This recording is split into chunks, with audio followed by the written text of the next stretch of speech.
JamesAllen.com is the online destination to easily design a customized engagement ring and save up to 50% compared to traditional stores. You pick a diamond, whether it's lab-created or earth-created, James Allen has over 200,000 conflict-free stones. Then you pick your ring setting and metal. And if you need some help, they have real-time diamond consultations available, where an expert can walk you through it all. Get 25% off your order at JamesAllen.com code podcast. That's JamesAllen.com code podcast.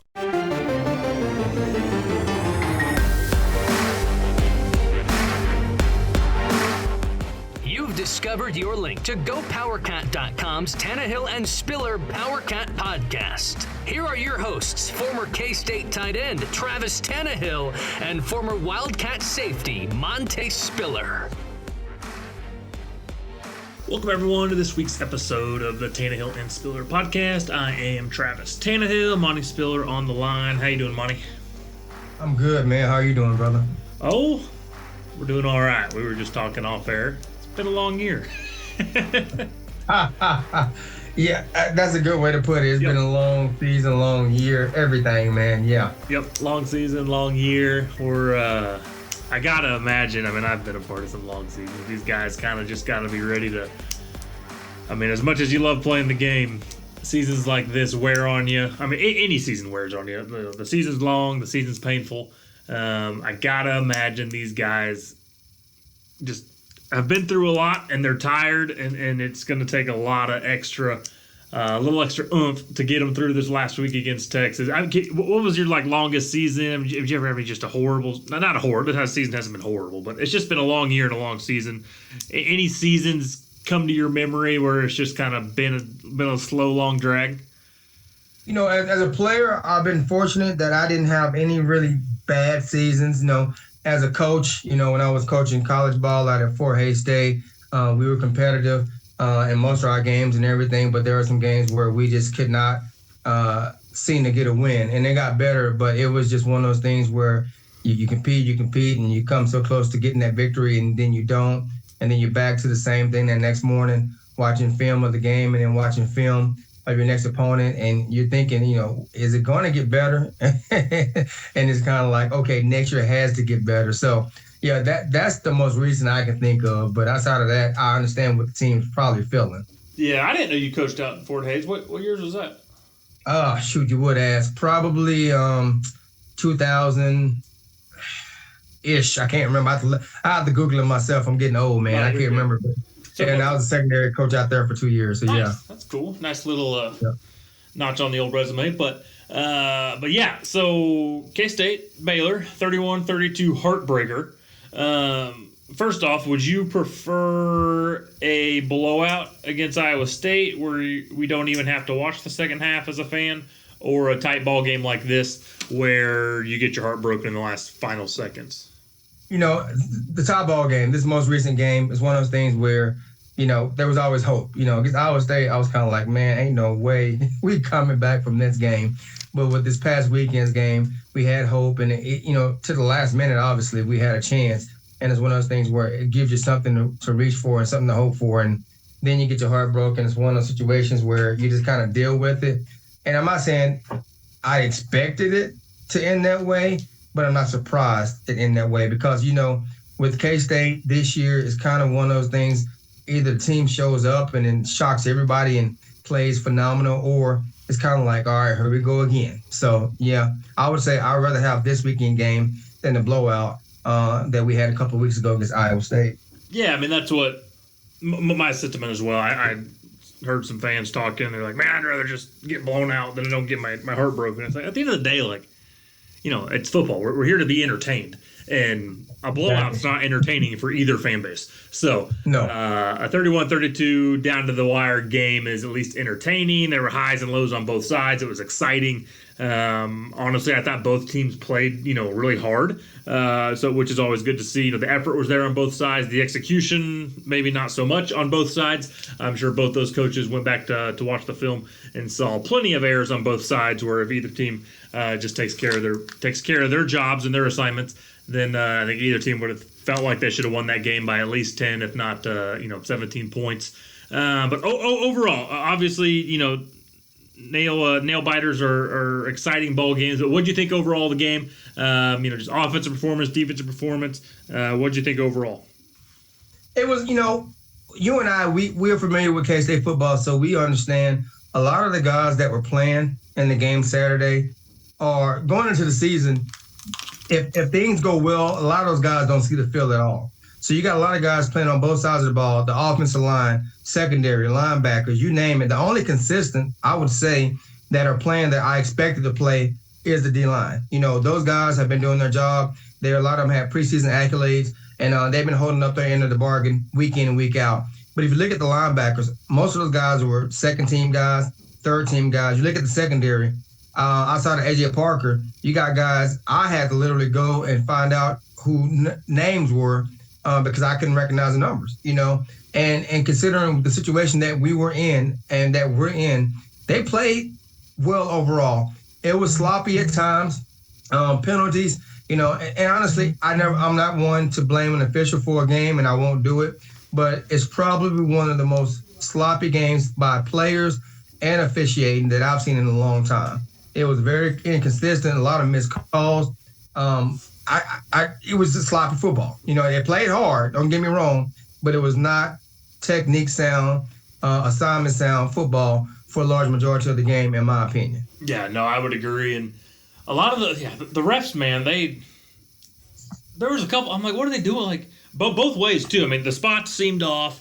There was like a fair catch where they clearly called for a fair catch and they let the guy run, and we're we're super confused when the K-State players didn't tackle him, and it's like it was only 5 yards, it wasn't the end of the world, but it's like and it's just like they just looked dazed and confused, and they weren't ready to officiate either. So the outcome of the game, I don't know what would have if either way would have swayed it, but I mean obviously.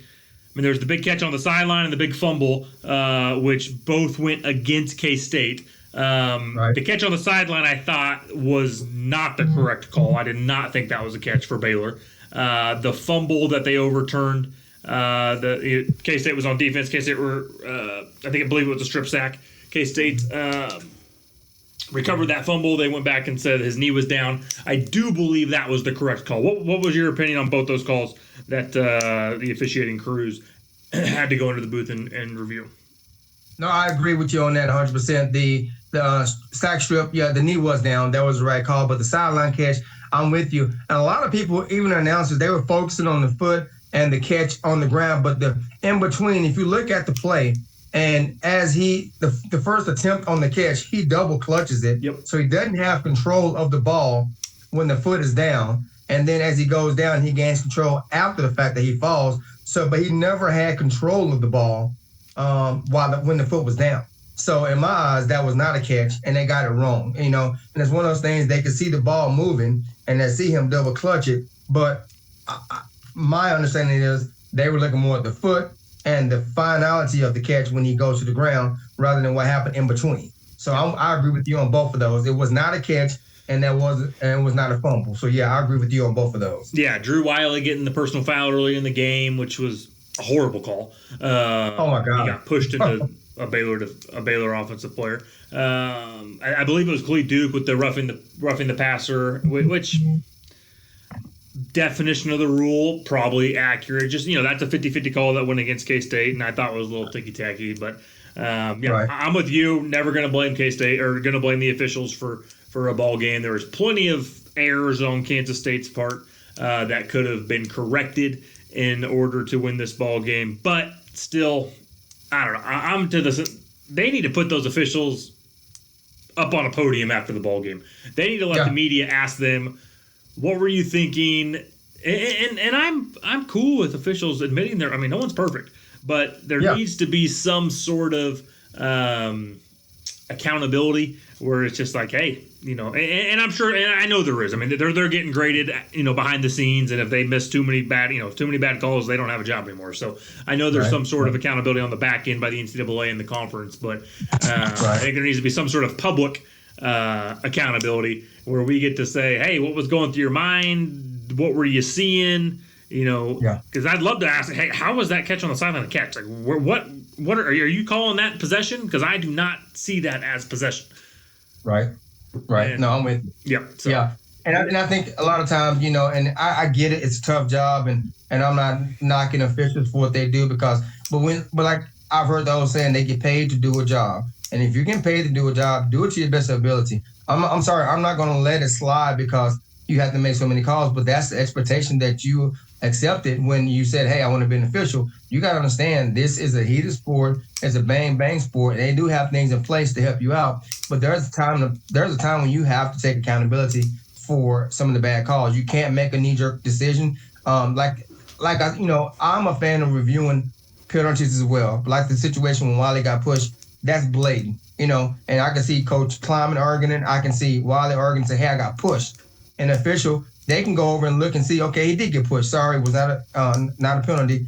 Pick the flag up, move on. It takes less than a minute to do that, Yep. And it's one of those things, some things need to be interjected. It's frustrating. Thankfully, the defense held up and it didn't lead to points, but it could have easily led to points. And it's one of those situations where some things have to change. But like you said, I'm not blaming the officials. In case they made a lot of mistakes down during the game that could have been game changers, and we didn't finish. We didn't finish in a lot of situations.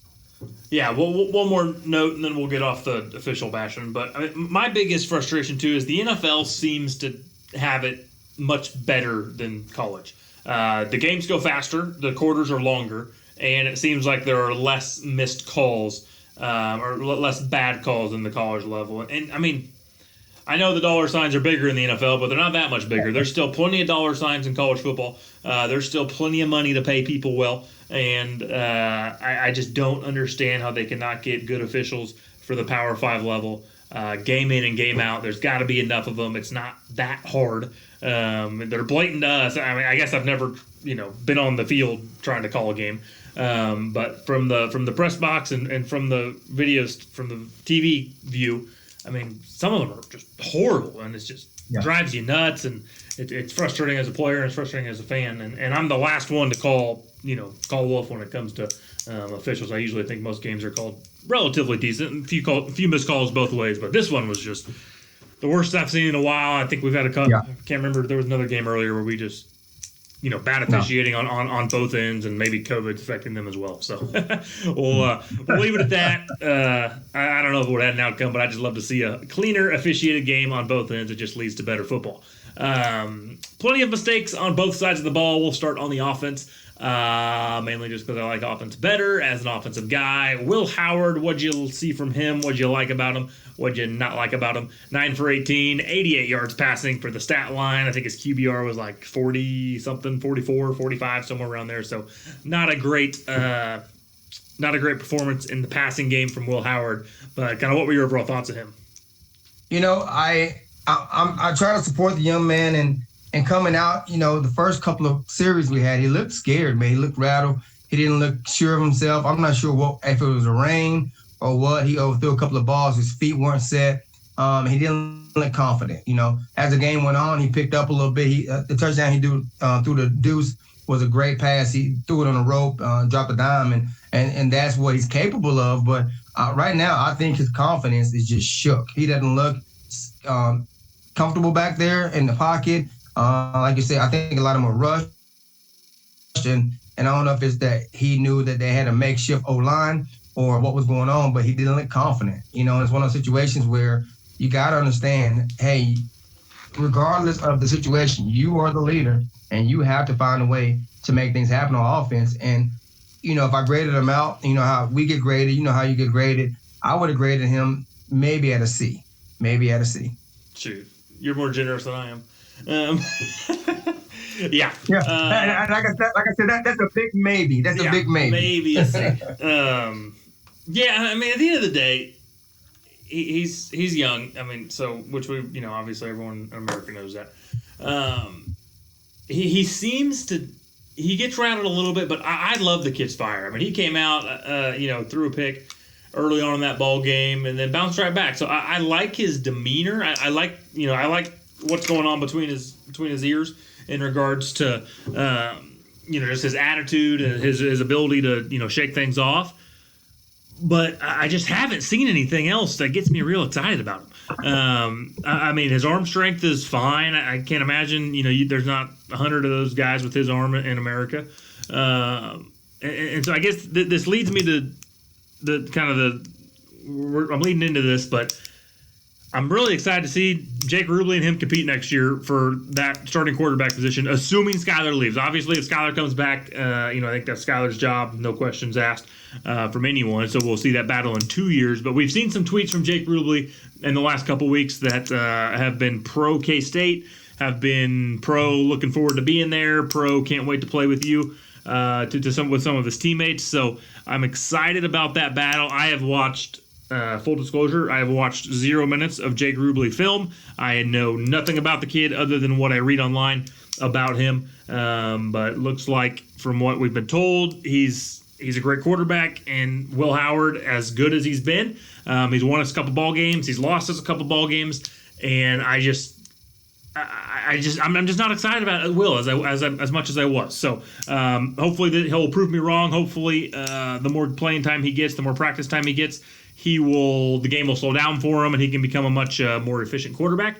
But right now, I mean, I can't imagine that kid even in 3 or 4 years leading us, the 10, 11 win seasons, which I think is what the goal is for everyone. Yeah. No, I'm with you, and I hope it works out for him regardless of what happens. I know he seems like a team player, and he seems like he wants to be here. And if he gets beaten out next year, he can sit or he can change position. It's one of those things where it's our opportunity. If you're an athlete, you find a way. But my thing is, I don't know. Like I said, I can't see him being our guy for the future. And he could prove me wrong. He could prove me wrong, and if he did, great. I will say, hey, I was wrong. Thank you. Let's roll. But right now, I'm not buying that he is the guy to lead K-State to a possible 10 or 11 win season moving forward, especially in a competitive Big 12 where you got stud quarterbacks from top to bottom at every team. Even KU's quarterback, he's an athletic kid and he has a bright future. And it's one of those things where you have to have a quarterback that can lead the team to compete here in the Big 12. So who knows? We'll see. Right now, things don't look very promising, but I got confidence and faith in the coaching staff and trust that they're recruiting, and hopefully guys can stay healthy and guys stop transferring, and guys that do come want to be here. So we'll see. Yeah, I guess maybe that's my issue, but I just, as much as I love Skyler, great kid, great dude, but to me, that's the I don't want anyone worse than Skyler as our quarterback, as an upperclassman. Exactly. I mean, Skyler's fine, he's fine, he's good, but we see some of these, Purdy and Ellinger and whoever freaking OU decides to bring up every single year, that's a 5-star. And it's like, yeah, exactly. Everyone else gets great quarterbacks. Why can't we go find great quarterbacks? And I guess that's where my frustration comes from. And Skyler's great, and he's a team player, and I think Will's a team player, and these are all great dudes, don't get me wrong. And if that's what we get, that's what we get, and you gotta play with the cards you're dealt. And these kids get better too. So not saying they're not going to improve, but I don't want anyone worse than Skyler Thompson. I mean, that's to me, that's the baseline, and we need to find quarterbacks that are better than Skyler because he does a good job of delivering the ball. He's kind of like your Alex Smith of the NFL. He gets the ball where it needs to be. He's a good leader. He does a nice job. But I want playmakers that can go out and win you ball games and win you ball games when you need it and make those tight throws and get it done with the legs if they need to. So I guess maybe that's where I'm raising my expectations a little bit, and I think Kansas State fan base has done that as well. So hopefully, we'll see. At the end of the day, these guys just got to get, if you can get a little bit better every day, you wind up pretty good in 2, 3, 4 years when you're in a program. All right, Monte Spiller, offensive coordinator for Kansas State Wildcats. Last drive, got to, what would you need? Probably 2 first downs, 2 or 3 first downs to run the clock out. And what is your play call on first down? First down, I'm running the ball, which is fine. I'm running the ball. I am bringing in a fullback, or I am putting double tights. We're coming in with some run blockers. I'm taking receivers out of the fold. I don't care if they know we're running the ball, but I'm bending some big bodies on there.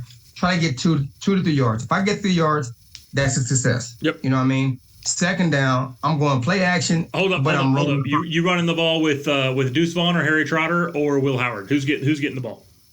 Either Trotter or Deuce, because both of them Deuce is strong, but Trotter ran the ball well. So I'll go back to Trotter because he's been leaning forward. He'll give you a good 2 or 3 yards. good ball security. He's trustworthy. We either Barter as a lead blocker or somebody as a lead blocker, but I'm giving the ball to the back, not the quarterback. It's one of those things. Yep. Second down, I'm coming, like I said, I'm going to play action, but I'm rolling the pocket. And you roll the pocket because Baylor likes to bring pressure, but it gives Will a chance to see what's happening downfield, not worry about standing in the pocket. But if the pass isn't there, he can run the ball, tuck it and go. He don't have to worry about trying to get upfield and get yards after the pocket collapse. Tuck it and go. He's mobile. Give him a chance. Roll the pocket, give him 2 or 3 level passes. If nothing's open, tuck it and go, and you're third and short. Give yourself a chance.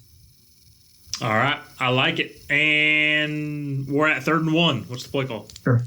3rd and 1. I'm hard counting, see what they got, get some motion, so they can kind of let me know, are they a man, are they zone, what are they running against me, how many in the box. You know what I'm saying? I go there, I move the pocket a little bit, have a receiver in motion, motion tight end, flip sides, kind of make them show what they got. Once we see what they got, then we go at it based on what they give us. We got to have a call, a place. You got to have audible in place. Make them reveal what they're doing. You can't just go hike the ball and not have them show what they give them, because at that point they dictating what's happening and you're not. But run play, right? Is that what it sounds like? Yeah, exactly. Yeah, all right. Yeah, I mean, assuming they're going to make you run it, or they're going to make you beat you on the running. All right. I'm cool with that. I know there's a lot of criticism for Coach Mess's play calling there on that last drive, and I don't know. I'm fine with it.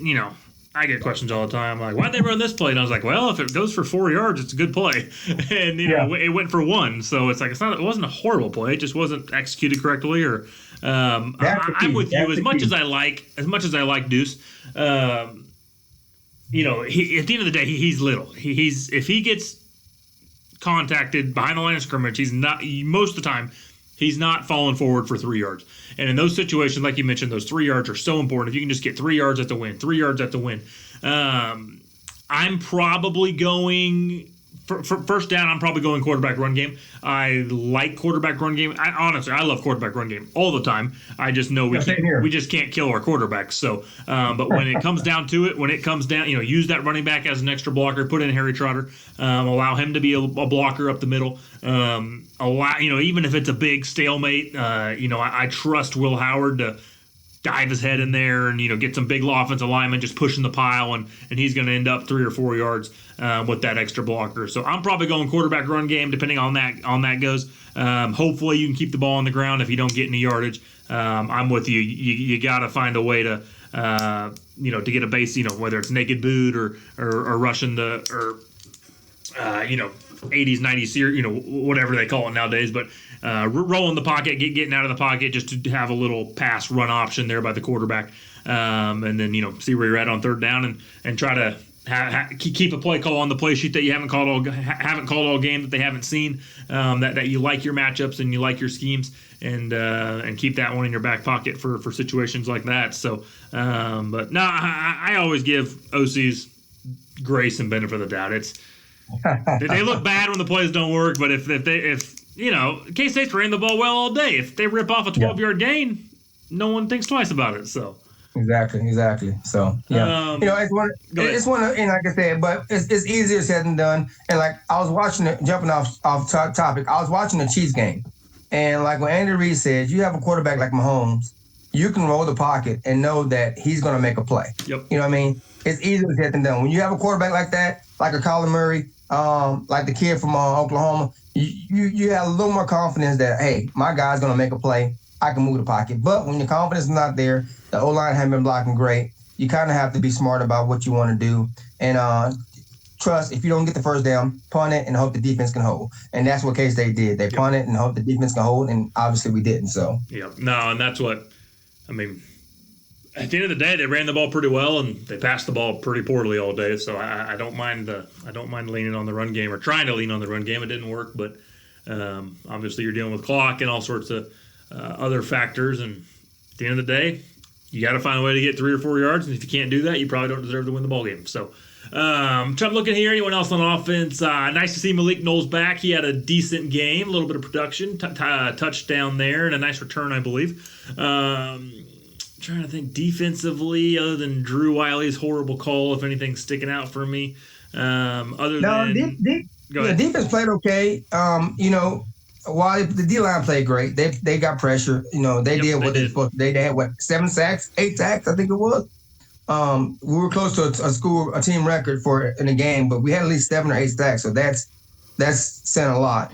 But I think also A.J. Parker, he's been inconsistent. They moved from outside to inside, and a lot of people who never played nickelback don't understand how difficult that position is, because you're on a slot receiver, which has a two-way go, which is normally the shiftiest player on the team you're going against, and then you have to be a run stopper, because if they crack block, you got to replace, and you got to take on these big running backs or athletic quarterback. And A.J. Parker played a great game, and he continues to do a good job.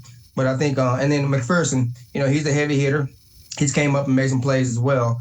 And Green made some plays. He showed at times where he was capable, but we just got to be consistent, But as a whole, defense wasn't bad, but they weren't great. You know what I mean? Yeah, no. The biggest thing about the defense, I thought they played, relatively well. Other than giving up 32 points, which is, kind of that happy medium. If you hold them under 30, you got a good chance to win. If they score more than 30, you're in for a shootout. Yeah. So tackling was my biggest thing. This team tackled pretty well early on in the season. It just, for whatever reason, against Baylor, they didn't tackle very well. I think a lot of that too has to come to, it always looks bad when you got a one-on-one situation in space and the defensive back looks like an idiot. To avoid that, you need everyone else around. The guy who missed the tackle looks like an idiot, but if you can have 2 or 3 guys around that ball carrier, then that doesn't give him the option to put the moves on you, and you're not in quite as big a space. So I think that's the biggest thing. Is it seemed like guys were maybe out of position a little more than normal. They weren't. I don't think it was an effort thing. It's not like they weren't flying to the ball. It was more just like, how does that guy have that much space? Where's the second and third line of defense in regards to that? So I mean, I don't know what the answer is to that. Whether it's a scheme thing or and don't. To give Baylor credit, they got some dudes with pretty good athleticism, pretty good size. That R.J. Sneed had a heck of a game. Josh Flex had a heck of a game. They got 3 or 4 guys that would start on Kansas State wide receiver course. So whatever high schools those Baylor coaches are going into, K-State needs to find out which high schools those are and try to get in there. Anything else on Baylor? Obviously a heartbreaker. Bad third quarter was probably the difference there. Bad third quarter by us. Great third quarter by Baylor. Anything else on Baylor before we move on to Texas?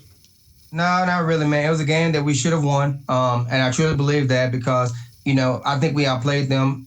We definitely outplayed them in the first half. Second half, they made some adjustments. They went to empty a lot and ran a lot of mesh routes, and we didn't adjust. I don't know if it's because we didn't have the personnel to adjust or because we just didn't adjust from a coaching standpoint. But they won the second half, and that's what counts, And when you can win the second half, especially when it's a tight game like that, they found a way and they got the win.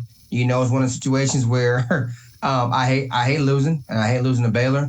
And it's one of those things where I never thought I would hear myself say this, but I'm excited to get this season over with because it has been a cluster, So enough about Baylor. Let's move on to Texas.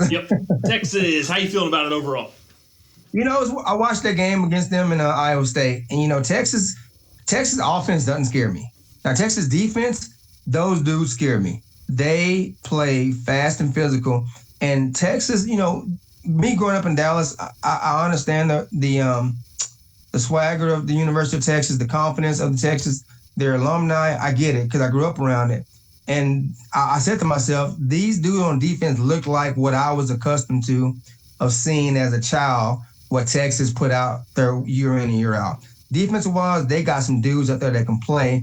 They look the part and they play the part. The linebackers, the D linemen, they fly to the ball. And the offense, Ellinger's gonna get his, but the offense don't scare me like they have in the past. But defensive-wise, they look good. And I know Iowa State got rolling late and they had some bang plays that got it back in the game. But for the most part, if you watch that game, Texas was dominating early and often, and in late, Iowa State kind of did what Baylor did to us. They flipped the script on them and found a way to get the win. And they made stops when they counted. But it should be interesting. I think K-State will make it closer than people think. But my concern is I don't know if you can run the ball against them, but Texas is a speed rush team. They got some hogs up front, some horses on the D line. So we'll see. We'll see. Yeah, that's kind of what we were talking earlier. I mean, I don't know what level, if Texas plays their best football and K-State plays their best football, then Texas probably wins that one. So I don't know, does B- Texas football versus A+ K-State football, does that end up in a win? We'll see. Time will tell. But I don't know. I'm a little scared of Sam Ehlinger. He's pretty good. So yeah. And I mean, but yeah, no, their defense is stat. You know how it is playing against them. They got so many dudes on the other side of the ball, and that's my biggest worry is they see an offense that's not real dangerous, not real scary. I mean, those defense, you know how it is on the defense. Those guys are going to be licking their chops. They're going to be, they're going to be hunting for stats. They're going to be hunting for sacks, and these are those games where you can get two or three sacks and make your stats look real good.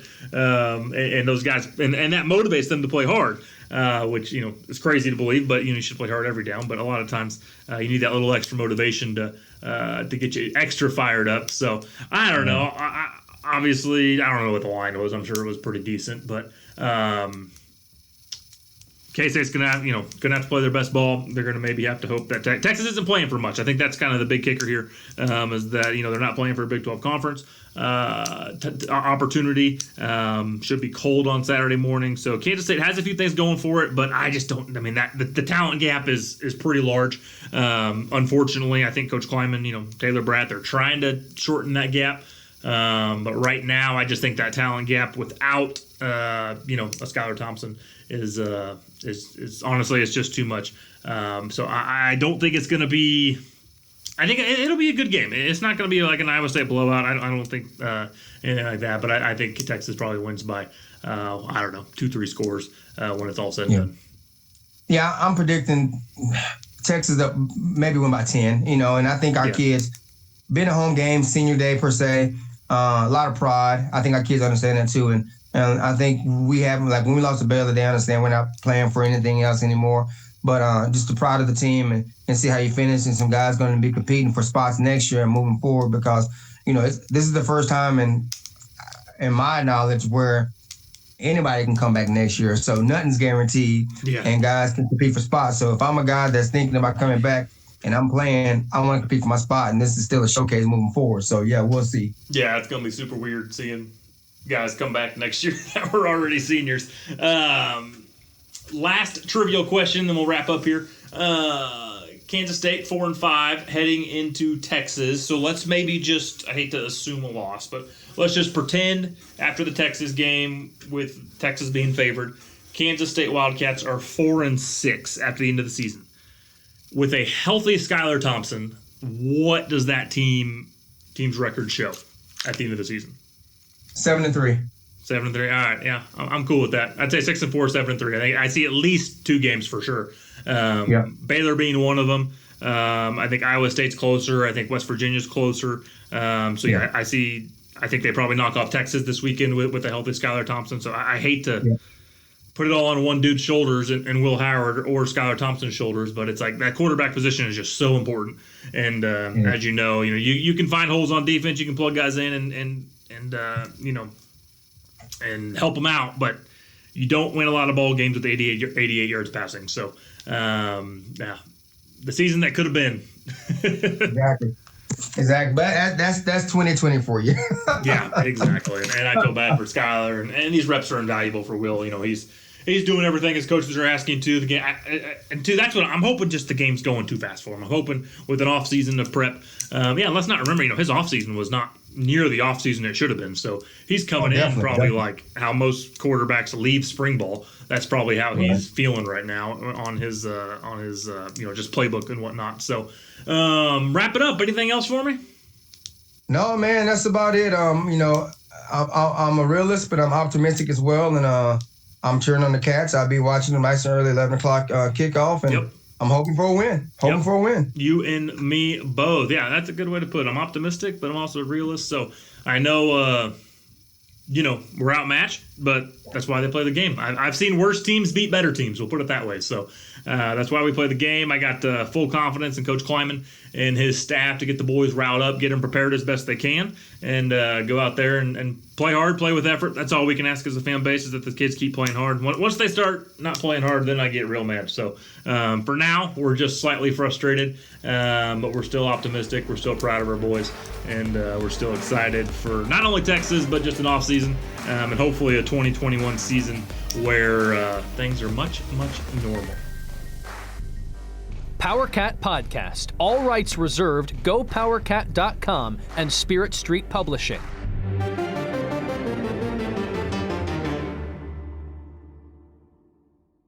With Blue Link Plus, you can access your Hyundai Tucson Limited remotely.